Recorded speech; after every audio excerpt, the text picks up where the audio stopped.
to my grandchildren or my students as a secondhand account in a history book.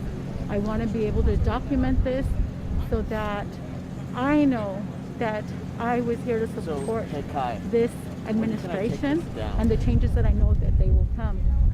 I think the most important thing is to also honor the women that came before, Kamala Harris. I'm here to witness her being sworn in as the first female of color to be sworn in to this, vice presidency. And thinking about, Shirley Chisholm, Hillary Clinton, who took that big first step as well, running for president, and in memory of RBG and how we didn't honor her memory by making sure we waited to appoint the next Supreme Court justice. I'm here wearing her collar in honor of her. I'm wearing white to honor all of the women and the women's vote.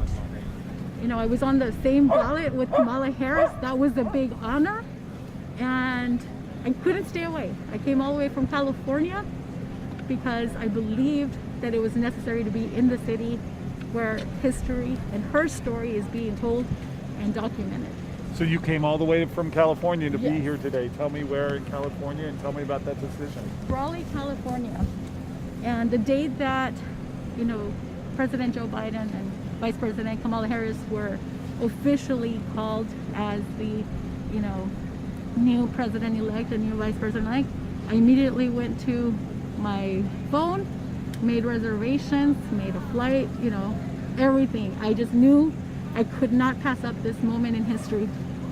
What have your impressions been of the security presence here in our nation's capital? I've been here many times to Washington, D.C. as a college student, advocating for change, and as a parent, as a leader for nonprofit Mothers and Men Against Gangs Coalition after my son was murdered 8 years ago. And I never have seen this type of presence and this type of, fortress around the National Mall. We've been able to walk around, take pictures, go into our buildings that belong to us, and it's unbelievable that we are protecting our capital and our mall to domestic violence. Domestic terrorism. It's unbelievable and believable at the same time. Why did you choose this spot? I presume because it's near the Supreme Court. And what has your experience been like sitting here in bitter cold temperatures at the security perimeter? I went around yesterday in my rented car because all the metros were going to be closed. So I'm one to do a lot of research before coming. And I drove around and found that this was going to be the closest I would be able to come to the actual inauguration, and also because it is closer to the Supreme Court, and I wanted to make sure that I could at least listen to the speakers. Hopefully, I don't know the speakers whether they're gonna be that loud, but this is the best experience, the best spot, and the cold won't keep me away. Rain, I was ready with my umbrella, but as you can see, the storm has left Washington, D.C., and now the sun is here. Look at that brightness. Right on cue. Yes.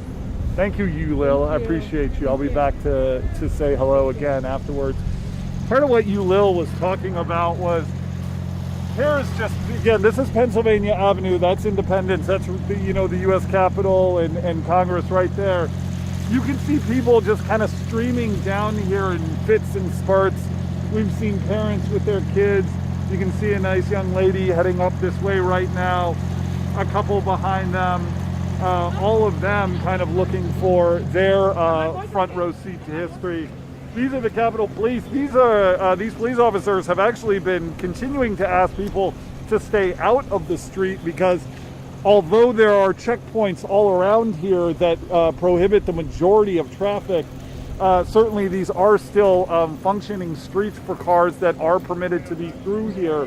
So they continue to try, and as you can see right there, get people out of the street so there aren't any sort of accidents with the cars that are coming through here, although the traffic is fairly limited.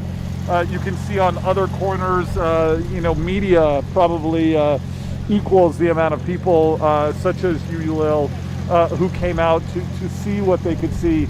obviously the vantage point isn't really good. We'll give you another look at it, but you know, these checkpoints are just about everywhere, and this is pretty much, as Ulil mentioned, one of the closest spots you can get to.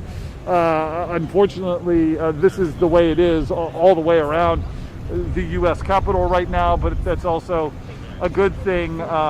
We have been looking for protesters, demonstrators, people exercising their First Amendment rights, and there hasn't been a lot of that at all. There were only a couple of permits taken out for any sort of demonstrations. Some of those permits were withdrawn. Others just haven't really come to fruition. We have started walking as far as New Jersey Avenue, up past Union Station, now all the way around to this side of the Capitol grounds, and really haven't seen any demonstrators to speak of.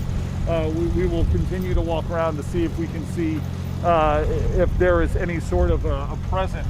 But so far, so good as far as the lack of any confrontation or angry demonstrations that would mar this day. So, you know, again, we'll continue to show the scene on the inside of this perimeter for people who may just be tuning in.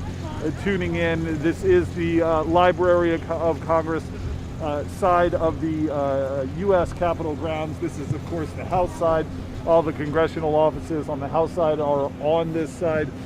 This has not been a huge checkpoint for vehicles entering the grounds. We have seen a number of vehicles coming in from that other side of Independence Avenue. Obviously, a lot of those plans and entrance ways are going to be kept close to the vest for security reasons. We can probably take a quick step out here, Mike, without going too far, just to give people a quick look of what it looks like down this way. We won't stay in the street long because we're not supposed to, but you can see that this is actually Pennsylvania Avenue heading southeast, and the checkpoint on the street is extended all the way back through there. So anybody who's coming down this way, we can pan left. You see people walking their dogs, taking pictures. This young lady here is recording a video for her social media followers. Again, not a lot to see.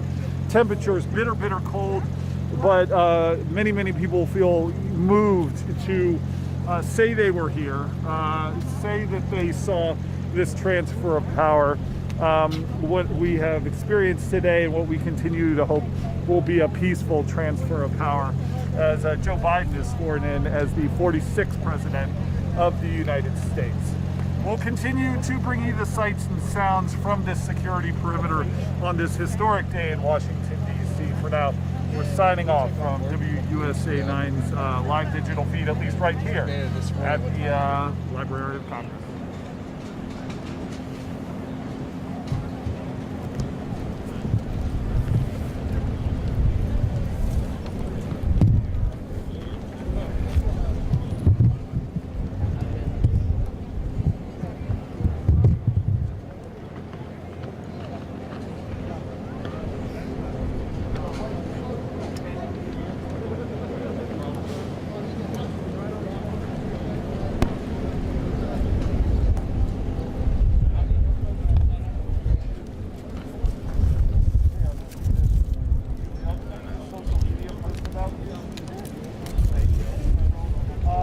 I'll tag you up into Twitter.